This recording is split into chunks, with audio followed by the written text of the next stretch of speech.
Haram hukumnya makan di warung steak.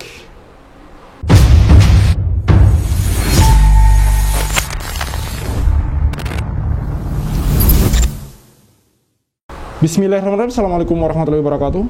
Kembali lagi bersama saya Al-Walid. Baru tadi malam saya cek di lini masa sebuah media sosial yang dulu namanya Twitter, sekarang X, teman-teman. Saya melihat postingan-postingan beberapa netizen yang kemudian sudah mulai sadar bahwa warung Steak and Shake ini salah satu pengelolanya adalah Yusuf Mansur, dan sudah mulai banyak komentar-komentar di sana. Bahkan di postingan-postingan yang tidak ada hubungannya dengan atau kaitannya dengan Yusuf Mansur, itu komentar-komentar netizen selalu membawa-bawa atau menjadikan Yusuf Mansur ini sebagai bahan candaan, teman-teman, yang tidak mungkin saya screenshot satu persatu, teman-teman. Itu banyak sekali. Artinya apa? Ini netizen sudah mulai sadar gitu. Sudah mulai sadar bahwa Yusuf Mansur ini harusnya kemudian introspeksi diri. Harusnya sadar bahwa sudah waktunya dia ini turun tangan dan bertanggung jawab, teman-teman, atas hak-hak para korban yang menyangkut dirinya, teman-teman. Terus terang, teman-teman, dari semua korban yang sudah kami wawancarai sejauh ini, itu tidak terlepas dari Yusuf Mansur, tidak terlepas dari menyebut nama Yusuf Mansur.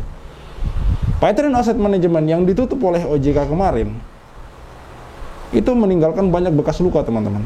Kalau Yusuf Mansur mengeluarkan statement bahwa tidak ada urusan dengan nasabah, tidak ada lagi tanggungan dengan nasabah, ini omong kosong, teman-teman. Kenyataannya masih banyak kemudian orang-orang yang haknya ada di sana, teman-teman. Dulu Yusuf Mansur sangat gembar-gembor sekali mempromosikan Paytrend, mengiklankan dirinya sebagai orang yang kemudian mendirikan Paytrend dan segala macam hal yang ada di dalam. Kemudian setelah Paytrend ini bubar, lalu bagaimana? Pertanyaan ini kemudian, lalu bagaimana nasib orang-orang yang kemudian punya hak di sana? Bagaimana nasib mitra Paytrend, karyawan Paytrend yang kemudian sampai hari ini haknya belum terselesaikan? Inilah alasan kami memboikot warung Steak and Shake. Kami tidak akan pernah membiarkan Yusuf Mansur damai dan tenang dengan bisnis pribadi dia, dengan bisnis kuliner dia, ataupun bisnis yang lain. Sementara di sisi lain ada orang-orang yang masih berteriak menuntut haknya. Namun Yusuf Mansur hanya diam seolah-olah tidak terjadi apa-apa. Di postingan Instagram Yusuf Mansur sampai hari ini saya pantau, seolah-olah tidak terjadi apa-apa, teman-teman. Bahkan dia sempat memposting Prabowo gitu, dengan caption memuji-muji, seorang ulama memuji-muji pemerintah gitu. Tidak ada yang salah di sini. Tapi perlu teman-teman ketahui bahwa dulu waktu pemilihan Yusuf Mansur tidak milih Prabowo, tapi Ganjar. Lebih mendukung Ganjar Pranowo. Iya, memang ketika presiden naik ya semua jadi presiden kita, tapi orang ini memang seperti ini gitu. Seperti ini. Mungkin takut kasusnya disentuh oleh pemerintah atau bagaimana, wallahu alam. Tapi yang jelas kami pesankan kepada Bapak Prabowo, sebagai pemerintahan yang baru, yang mana kami sebagai rakyat menaruh harapan lebih kepada Anda, wahai Bapak Prabowo, tolong bantulah para umat. Karena kasus yang menyeret nama Yusuf Mansur ini tidak memakan korban satu atau dua, puluhan, ratusan, bahkan ribuan, bahkan puluhan ribu, teman-teman. Kalau diakumulasi semua, ditotalkan semua, bisa jadi seperti itu. Dan menelan angka kerugian, dengan nominal yang tidak main-main. Bisa miliaran, bahkan ratusan miliar kalau ditotal semua. Paytrend, Umroh Merdeka, Tabung Tanah, Hotel City, Patungan Aset, Moyavidi, Batu Bara. Belum lagi perumahan Kaisal Mansur yang diduga kuat, Yusuf Mansur juga terlibat di dalam, teman-teman. Jadi sekali lagi saya katakan, tidak berlebihan kalau kita kemudian melakukan upaya memboikot bisnis-bisnis Yusuf Mansur. Salah satunya adalah bisnis warung Steak and Shake yang dikelola oleh Yusuf Mansur bersama dengan Jody Broto Suseno.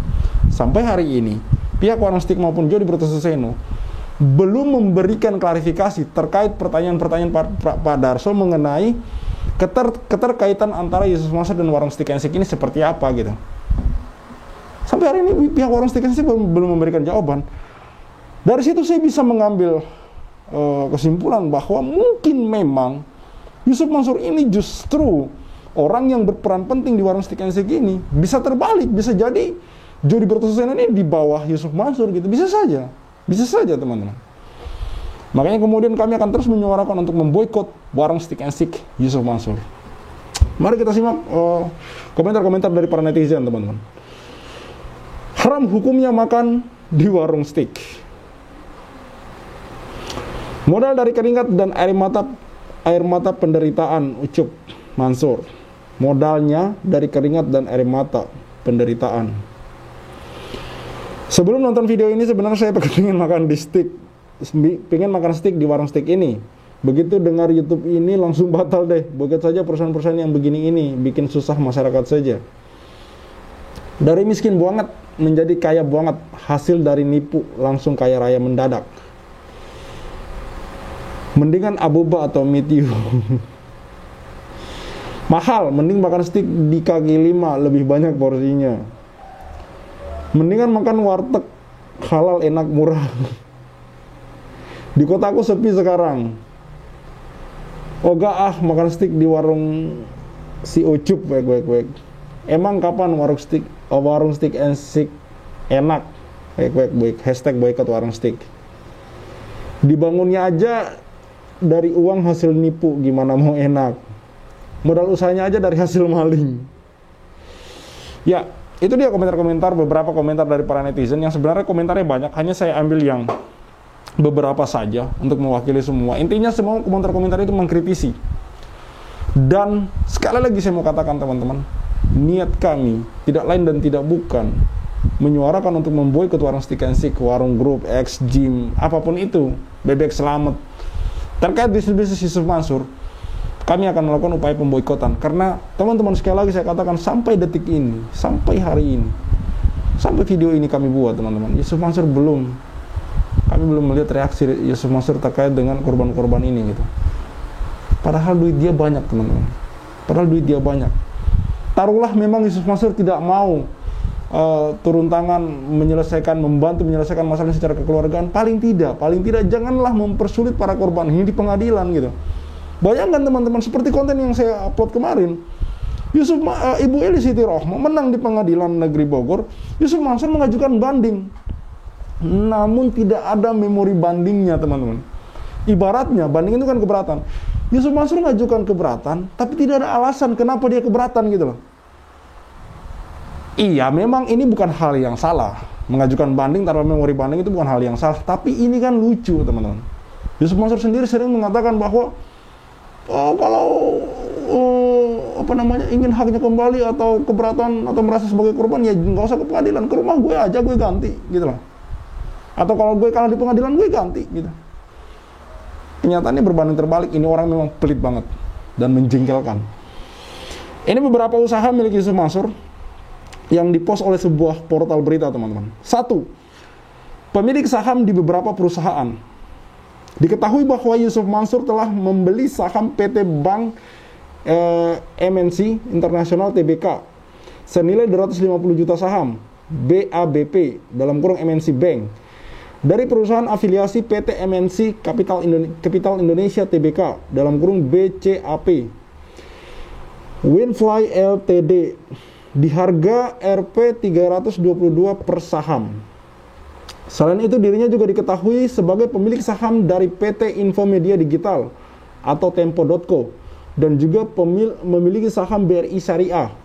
Tak sampai di situ, dirinya juga diketahui berinvestasi pada klub sepak bola yakni Finlandia Lesia Gedang dan diketahui memiliki saham dari PT Zebra Nusantara yakni perusahaan logistik. Banyak sekali ya, dia sebagai pemilik saham itu banyak sekali. Tapi menjadi pertanyaan, dulu dari mana Yusuf Mansur sampai bisa beli saham sebanyak ini, itu dia duitnya dari mana gitu. 2. Mengembangkan bisnis Paytrend yang sekarang PT Paytrend Asset Management itu udah ditutup sama OJK ya teman-teman. Mengembangkan bisnis Paytrend. Yusuf Mansur juga memiliki perusahaan manajemen aset yaitu PT Paytrend Asset Management, di mana perusahaan ini berbentuk aplikasi yang digunakan untuk membayar dalam jaringan seperti tagihan rutin, pembelian pulsa elektronik, dan tiket perjalanan.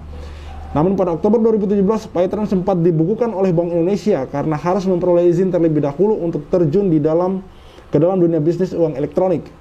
Saat ini BI menyatakan mereka ingin memastikan bahwa badan yang mengumpulkan dana dari masyarakat sejalan dengan peraturan BI. 3. Pemilik 3 bisnis kuliner. Bukan hanya di dunia investasi saja, Yusuf Mansur juga diketahui memiliki sejumlah bisnis kuliner seperti warung Steak and Shake, bebek Haji Slamet, dan Steak Obong. Kamu pasti pernah mencicipi salah satu resto milik Yusuf Mansur tersebut, bukan? Nah, jelas di sini dituliskan salah satu resto milik Yusuf Mansur. Artinya memang jalur kami sudah betul untuk memboikot warung Steak and Shake, bebek Slamet, dan Steak Obong, teman-teman. 4. Terakhir, pemilik bisnis tour and travel hingga pesantren bisnis. Selain investasi saham, Ustadz Yusuf Mansur juga diketahui memiliki bisnis di wisata hati tour and travel dan pengembangan Darul Quran tour and travel. Tak hanya tour and travel, ia juga memiliki dan mendirikan pesantren Darul Quran di Tangerang, Banten. Nah, itulah beberapa bisnis dan investasi yang dimiliki dan sedang dikembangkan oleh Yusuf Mansur. Enak betul ya. Dan terakhir saya mau katakan yang selalu jadi pertanyaan saya, bagaimana sehingga Yusuf Mansur bisa sekaya hari ini? Dari mana dia memulai semua ini? Dari mana dia memulai semua ini? Dari mana Yusuf Mansur memulai semua langkah-langkahnya hari ini? Dari mana Yusuf Mansur memulai sehingga dia bisa berinvestasi di banyak perusahaan? Dari mana Yusuf Mansur mulai sampai dia bisa bergabung di Warung Group? Terus terang teman-teman, sekali lagi saya katakan bahwa Warung Group ini, Warung Steak and Shake ini tidak didirikan oleh Yusuf Mansur. Warung Steak ini didirikan oleh Jody Broto Suseno dan keluarganya tentunya. Lalu kemudian Yusuf Mansur bergabung di sana. Pertanyaannya, dari mana duitnya? Dari mana duitnya Yusuf Mansur bisa mengembangkan Paytrend? Dari mana duitnya Yusuf Mansur bisa mendirikan Darul Quran dan segala macam? Apakah bisa Yusuf Mansur menceritakan titik awal dia sampai bisa kaya seperti hari ini, teman-teman? Seperti yang pengusaha-pengusaha yang bisa bercerita, entah dia mulai dari kaki lima, mulai dari dagang kelontongan, mulai dari dagang ayam gerobak, atau apapun itu. Saya belum mendengar Yusuf Mansur bercerita tentang itu, teman-teman. Jadi sekali lagi saya mau katakan bahwa memboikot bisnis warung Steak and Shake, memboikot bisnis kuliner warung Steak and Shake, tidak lain dan tidak bukan tujuan kami adalah agar Yusuf Mansur mau bertanggung jawab menyelesaikan hak-hak para korban. Saya Khalid Al-Walid, see you on the next videos. Maka 2010 ketika saya masuk pertama kali ke warung Steak and Shake, like video jangan di skip, share sampai kena strap, like biar kasusnya di up, komen sampai dia kena strap. Yusuf Mansur punya cerita, katanya punya daku di mana-mana. Nyatanya cuma numpang nama, emang dasar gak punya muka. Boykot Yusuf Mansur, bikin bisnis batu bara aku bangkrut, bikin aplikasi Paytrend kau macet, bikin program umroh merdeka kau mampet, bikin program tabung tanah kau rungkak, bikin program Moya Vidi kau katot, bikin bisnis hotel city ya bacot, bisnis mandek duitnya dicokot. Boykot Yusuf Mansur. Kalau cari tangga dipikir dulu, ngaku komisaris nyatanya halu. Kalau udah dongeng kayak orang nyabu, ngaku punya pesawat nyatanya malu. Boykot Yusuf Mansur. Maju caleg tapi nggak kepilih. Haha, orang udah pada tahu belangnya, ngakunya gabung di warung steak. Ya udah kita boykot sekalian biar steak. Boykot warung steak. Boykot warung steak.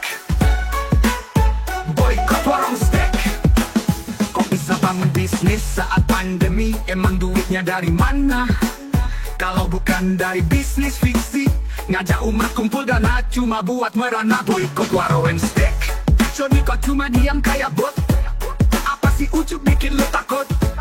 Takut kebongkar, takut kecokot. Hahaha. Bikin bisnis batu bara kok bangkrut, bikin aplikasi Paytrend kok macet, bikin program umroh merdeka kok mampet, bikin program tabung tanah kok rungkat, bikin program Moya Vidi kok gatot, bikin bisnis hotel city ya bacot, semua baik duitnya dicokot. Boykot warung steak. Kalau cerita nggak dipikir dulu, ngaku komisaris grab nyatanya halu. Kalau udah dongeng kayak orang nyabu, ngaku punya pesawat nyatanya malu. Baju caleg tapi nggak kepilih, haha. Orang udah pada tahu belangnya, Ngakunya gabung di warung steak. Ya udah kita boykot sekalian biar steak. Boykot warung steak. Sorry kok cuma diam kayak bot. Apa sih ujuk bikin lu takut? Takut kebongkar, takut kecokot. Bikin bisnis batu bara kok bangkrut. Bikin aplikasi PayTen kok macet. Bikin program umroh merdeka kok mampet. Bikin program tabung tanah kok lungkat. Bikin program moya CD kok gatot. Bikin bisnis hotel city ya bacot. Semua baik duitnya dicokot. Boykot warung steak. Kalau cerita nggak dipikir dulu, ngaku komisaris Grab nyatanya halu. Kalau udah dongeng kayak orang nyabu, ngaku punya pesawat nyatanya malu. Maju caleg tapi nggak kepilih, haha. Orang udah pada tahu belangnya. Ngakunya gabung di warung steak. Ya udah kita boykot sekalian biar steak. Boykot warung steak. Stop mampir di sana, stop masuk ke sana, stop makan di sana, stop bikin si ujuk kaya. Boykot warung steak. Bikin Yusuf Mansur ketar-ketir, biar dia mikir, biar dia sadar tanggung jawabnya Mansur. Kami sudah hilang sabar, umat sudah marah besar sampai mana kau kabur. Akan terus kami kejar walau sampai lubang kubur. Boykot warung steak. Boykot warung steak. Boykot warung steak. Play video jangan di skip, share sampai kena strap, like biar kasusnya di up, komen sampai dia kena step, hahaha.